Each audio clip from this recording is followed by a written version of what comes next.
اللہ کے نبی فرمایا کہ شیطان نامحرم کو تمہارے ذہنوں میں حسین کر کے پیش کرتا ہے. وہ اتنی خوبصورت ہوتی نہیں ہے جتنی وہ خوبصورت کر کے تمہارے سامنے پیش کرتا ہے. حتیٰ کہ انسان فینٹاسائز کر رہا ہوتا ہے کہ یار سبحان اللہ کیا بہترین نیچر ہے اس کی، کیا خوبصورت ہے یہ، کیا اچھی عورت ہے یہ، اتنی ہوتی نہیں. تو شیطان اس کے بارے میں وہ کر رہا ہوتا ہے حتیٰ کہ آپ کے دل میں اس کے لیے پیار محبت ڈیولپ ہو جاتا ہے and you die to meet her. اور جب آپ میٹنگ کرنے جاتے ہیں تو آپ کو نہیں کہتے تم نے تو یہ چیز ذہن میں نہیں ہوتی کہ تم نے اس کے ساتھ برا گناہ کرنا ہے. بس ہوتا ہے کہ we'll just meet, I'll just see her, I'll maybe propose her or something. لیکن what happens is ہمارے پاس کاؤنسلنگ میں لڑکے آتے ہیں اور کہتے ہیں کہ ہاں بھائی ہمارا ارادہ بھی نہیں تھا لیکن حالات ایسے بنتے چلے گئے کہ ہم سے یہ گناہ ہو گیا اور اب کیا کریں، کیا اللہ معاف کرے گا؟ اور پھر آتا ہے اور کہتا ہے کہ اب تم نے اتنا بڑا گناہ کر لیا، اب تم اسے چھوڑ دو گے یا تمہیں اللہ تعالیٰ معافی نہیں کرے گا؟ تم کس طرح رب کے سامنے معافی مانگو گے؟ تم نے تو یہ پرومس کیا تھا کہ میں یہ گناہ نہیں کروں گا. تو اللہ سے بھی نا امید کرتا ہے. آدم علیہ السلام سے اس نے یہ گناہ کروایا نا، لیکن توبہ کروانا، کیونکہ فرسٹ ایکسپیرینس تھا اس کا آدم کے ساتھ علیہ السلام، توبہ کروانا جو ہے نا اسے نا امید نہیں کر سکا. آدم علیہ السلام نے کیا کیا؟ ربنا ظلمنا انفسنا وان لم تغفر لنا وترحمنا لنكونن من الخاسرین. تو اس نے ارادہ کیا کہ آج کے بعد میں ان کو گناہ بھی کرواؤں گا اور کہوں گا کہ تم اس منہ سے توبہ کرو گے. 100 چوہے کھا کے بلی حج کو چلی. یہ جو باتیں ہیں نا کہ اللہ سے نا امید کر دینا، this is how شیطان plays. تو we have to understand کہ ہم نے شیطان کو ٹیکل کہاں پہ کرنا ہے. the first thought comes to our mind، اس کو وہیں پہ روکنا ہے. اور ہم بات کریے کہ ہمارے بیہیویئرز کس طرح بنتے ہیں. چلا second thing is whenever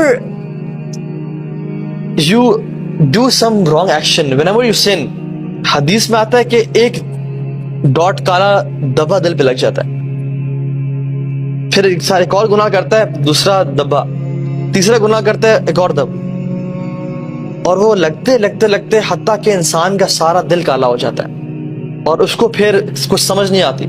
پھر وہ قرآن پڑھتا ہے اس کو رونا نہیں آتا، پھر وہ نماز میں کھڑا ہوتا ہے اس کو فوکس ڈیولپ نہیں ہوتا، پھر وہ لیکچر سنتا ہے لوگ رو رہے ہوتے ہیں اس کو رونا نہیں آتا. وہ کہتا ہے یار مجھے کیا مسئلہ ہے، مجھے اثر نہیں کر رہی چیزیں. اس کی وجہ یہ ہے کہ کچھ گناہوں نے اس کو جکڑا ہوا ہے.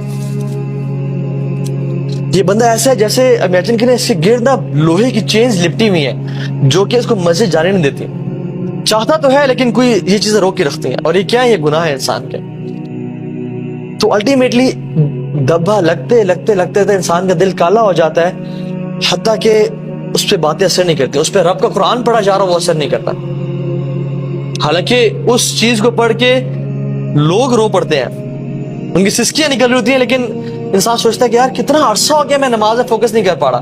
وہ چاہتے ہوئے بھی کہ وہ فوکس کرنا چاہے نماز میں لیکن پھر ڈسٹریکٹ ہو جاتا ہے، وہ حیران پریشان ہوتا ہے. اس کی وجہ آج ہم سمجھ لیں وہ ہمارے گناہ ہیں. اگر ہم اپنے گناہ چھوڑ دیں اور توبہ کر لیں اللہ تعالیٰ سچی، تو ہم دیکھیں گے کہ ہمارا دل عبادات میں لگنا شروع ہو جائے گا.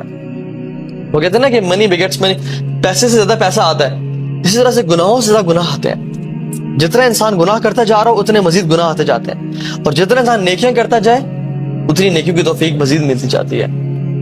تو یہ جان لیں کہ شیطان کو آپ اپنے اوپر پاور دے رہے ہیں ایوری ٹائم یو اوبے ہم. اسپیشلی ہمارے ساتھ تو قرین بھی ہمارا ایک جن جس کو اللہ تعالیٰ نے ہر انسان سے پیدا کیا ہے. عبداللہ بن مسعود رحمہ اللہ رضی اللہ تعالیٰ عنہ، ان کے پاس ان کا قرین حاضر ہو گیا. قرین از اے جن، جن کو نہیں پتا ہم کس کے بارے میں بات کریں گے. حاضر ہو گیا and he was so weak and meek، بہت کمزور. تو عبداللہ بن مسعود رضی اللہ تعالیٰ نے کہا کہ تمہیں کیا ہو گیا؟ Who are you؟ کہتا ہے میں تمہارا قارین ہوں. تو انہوں نے پوچھا کہ تم اتنے کمزور کیوں ہو گئے ہو؟ کہتا ہے کہ آپ کی عبادات نے مجھے اتنا کمزور کر دیا ہے. تو یہ جان لیں کہ جتنا انسان کی عبادات زیادہ، جو شیطان ہے ہر انسان کے ساتھ وہ اتنا کمزور، اتنا حکم کم. اور جتنی انسان کی عبادات کم اور گناہ زیادہ، شیطان اتنا پاورفل اور اسٹرانگ ہو جاتا ہے حتیٰ کہ وہ حکم دیتے ہیں انسان کو. وہ یأمرکم بالفحشاء، قرآن کہتا ہے، وہ وسواس نہیں کرتا، وہ یأمرکم، امر دیتا ہے بالفحشاء کہ تم یہ کام کرو. حتیٰ کہ لوگ ایسے بھی آئے ہیں جو کہتے ہیں کہ ہم مسجد میں ہوتے ہیں اور ہمیں کوئی خیال آتا ہے اور ہم سے رہا نہیں جاتا، ہم اٹھ کے چلے جاتے ہیں اور وہ کام کر دیتے ہیں. لوگ ایسے بھی ہیں جو کہتے ہیں کہ